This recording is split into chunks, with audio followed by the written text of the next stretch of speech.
खुलुमबाय बड'लेण्ड इंखं टेलिभिजन स्टुडिय'आव आं ललिता गयारी दिनै मोनाबिलिनि गाहाय रादाबफ्राव दं। आल्फा उदांआ 15 आगस्ट खालि बन्द फोसावदों। 9 आगस्ट खालि आसाम मिजोराम सोमनायारि जेंनाखौ लानानै सावरायगोन। सिक्किमाव डक्टर नमल ममिननि गारिया जाब्रबथाय जादों। माजुलियाव प्रसाद जाना सा 18 सुबुङा देहा फाहामसालियाव। पट्टदेब मुलुगसोलोंसालिनि रेजिस्ट्रारआ घुस लानानै हमजादों। फेरगाव ICDSनि बानजायनायाव मुलुगनाङारि गाइखेर दौनाय सप्ता फालिदों। दानिया फैदो आबुं रादाबाव।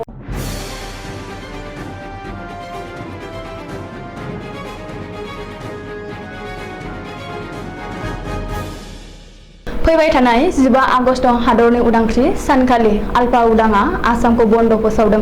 बेजों लोगोसे 15 आगस्ट खालि 75थि उदांस्रि सान फालिनायखौ नेवसिनो एबा उदांस्रि सान फालिनाय हाबाफारियाव बाहागो लानाङा होननानै फरेस्ट ब्युर'आ दैदेननाय आल्फा उदांआ रायजो राजाफोरखौ खावलायदों। मख'नो गोनांदि आल्फा उदांआ 14 आगस्ट खालि हर गेजेरनिफ्राय 15 आगस्ट खालि मोनाबिलिनि 6 रिंगासिम आसामा बन्द फोसावदों। आल्फा उदांजों लोगोसे NSCN आरो GPRN आबो 15 आगस्ट खालि आसामखौ बन्द फोसावदों। अब्लाबो इमारजेन्सि सिबिथाय खौरां बिजों धोरोमारि हाबाफारिफोरखौ बन्दनिफ्राय रेहाय होनाय जागोन होननानै फोसावदों। बेखौबो मख'नो नांगोनदि थांनाय बोसोरनि उदांस्रि सानखालि आल्फा उदांआ बन्द फोसावाखैमोन, नाथाय देग्लाय फिन बन्द फोसावदों।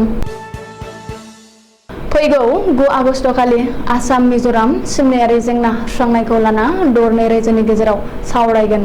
बेनि थाखाय आसामनि सिमा रैखाथि आरो जौगाखां मन्थ्रिनि दैदेननायाव साबा सोद्रोमाया मिजोरामाव थांगोन।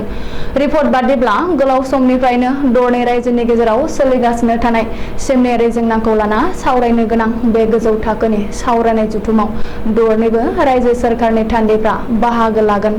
मख'नो गोनांदि आसाम आरो मिजोरामनि गेजेराव 164.6 किमि गोलाव रायजोआरि सिमा दं आरो बे सिमाखौ लाना गोलाव समनिफ्रायनो जेंना आरो दाङाबाजिया सोलिगासिनो दं। अतुल बरा दैदेननाय आसामनि थान्दै हानजायाव मन्त्रि अशोक सिंकाल, आसामनि सिमना रैखाथि आरो जौगाखां बिफाननि कमिसनार आरो सेक्रेटारि GD त्रिपाठीआ बाहागो लागोन। ओरैहाय मिजोरामनि थान्दै हानजाखौ दैदेनगोन नखर मन्त्रि लाल सामलिया। 2021 मायथाइनि आगस्ट दानावनो आसाम मिजोराम सोमनायारि जेंनाखौ लाना गोलाव सम रायज्लायनाय जादोंमोन। बबेखानि आसाम मिजोराम सोमनायारि ओनसोलाव मिरु सोरखारा रैखाथि जवान थिसननो थांखि लानायखौ मोन्नैबो रायजोनि सोरखारा गनायनानै लादों होननानैबो मिथिनो हादों। आसाम आयेन आफादनि लेङाइ बुंथिगिरि डक्टर नमल ममिननि गारिया दिनै सिक्किमाव जाब्रबथाय जादों। दिनै फुंनि 6 रिंगायाव गेंटकआव जादों बे जाब्रबथाया, नाथाय बे जाब्रबथायाव लेङाइ बुंथिगिरिया जेबो रोखोमनि जखम जायाखै। मिथिनो हानाय बादिब्ला बागदाद उरां गाथोननिफ्राय सिक्किमनि गेंटक फारसे थांनाय समावनो आसाम आयेन आफादनि लेङाइ बुंथिगिरि डक्टर नमल ममिननि एस्कर्ट गारिया रानिपालाव डाम्पार ट्राकजों मोगा-मोगि जाब्रबथाय जायो। बे जाब्रबथायाव नमल ममिननि पाइलट कारनि ड्राइभार रशनाया जखम जायो आरो उननि समाव बिखौ गंसे देहा फाहामसालियाव थिसननाय जायो। मख'नो गोनांदि बे लामा जाब्रबथायनि बागै लेङाइ बुंथिगिरि डक्टर नमल ममिनआ टुइटाराव टुइट खालामनानै फोरमायदों। माजुलियाव प्रसाद जाना सा 18 सुबुङा देहा फाहामसालियाव थांनो गोनां जादों। थांनाय हराव गारमुरनि साखाथियाव थानाय माहारिसुगाव जादों बे जाथाया। मिथिनो हानाय बादिब्ला गामिनि सुबुंफ्रा थांनाय हराव मोनसे धोरोमारि हाबाफारियाव बाहागो लाना प्रसाद जादोंमोन, नाथाय प्रसाद जानायनि उनावनो उदै सानाय आरो खिलाय गोबालाय जायो।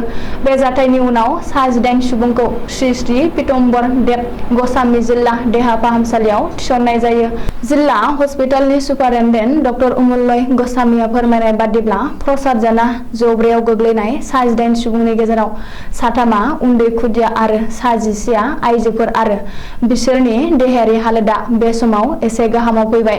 रिपर्ट बादिब्ला सा 12 सुबुङा उदै सानाय आरो खिलाय गोबालाय जानायनि अजद लाना थांनाय हराव देहा फाहामसालियाव थांदोंमोन।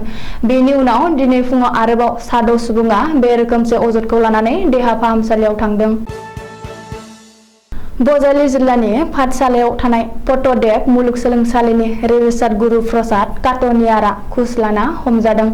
भिजिलेन्स आरो एन्टि करापसन बिफाना दिनै पट्टदेव मुलुगसोलोंसालिनि रेजिस्ट्रार गुरु प्रसाद काटनियारखौ घुस लाफुनाय समाव हमदों। रिपर्ट बादिब्ला गोलाव समनिफ्रायनो घुस लानायनि गोख्रों अजदफ्रा सिखांनायनि उनाव भिजिलेन्स आरो एन्टि करापसननि टीमा अपारेशन खालामनानै गुरु प्रसाद काटनियारखौ हमदों। बजालिनि एडिशनेल एसपि अनिर्बान शर्मा आरो डीएसपी नि दैदेननायाव बे अपारेशनखौ खालामदोंमोन। बबेखानि भिजिलेन्स आरो एन्टि करापसन बिफाना गुवाहाटी सान्दामारियाव थानाय गुरु प्रसादनि न'नि अनगायै बाहागिफोरनि न'आवबो सिग्रोमगासिनो दं होननानै मिथिनो हादों।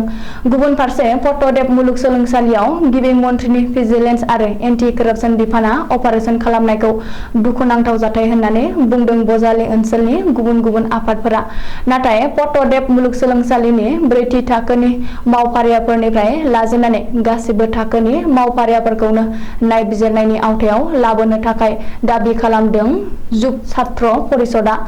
मख'नो गोनांदि साननै सिगाङावसो बडलेण्ड मुलुगसोलोंसालियावबो भिजिलेन्स आरो एन्टि करापसन टीमा अपारेशन खालामनानै गांस्नि फाइलफोरखौ लानानै थांदों होननानै खौरां मोननो हादोंमोन।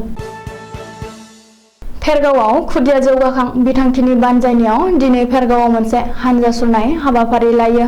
फेरगाव ICDS नि गाहाय मावखुलिनिफ्राय आगान सुरनानै फेरगाव सोहोर जानानै सनिबार सप्तायारि बाजारनि सेरजों फिन फेरगाव सारियालि जानानै गाहाय मावखुलियाव थुंगेफैयो। बाहागो लागिरि ICDS नि कार्मि हेल्पारफोरा आखाइ आखाइ खुदियाफोरखौ जोनोमनि 6 दानसिम बिमानि गाइखेर दौनो नांगौ। जोनोम जागोदान खुदियानो 1 घन्टानि गेजेराव बिमानि गोग्गो आहार जाहोनो नांगौ बायदि स्लगान लिरनानै बेनार फेस्टुन लानानै लामा लामा होस्रिखावना फेरगावनि अख्रां गोमसारखांहोयो। बिनि गेजेरजों रायजो राजा आरो बिमा माहारिनि खाथियाव सांग्रांथि लाबोनो दिनैनि बे हानजा सुरनाय हाबाफारिखौ लानाय जादों होननानै फोरमायो ICDS नि नायगिदिंगिरिफोरा।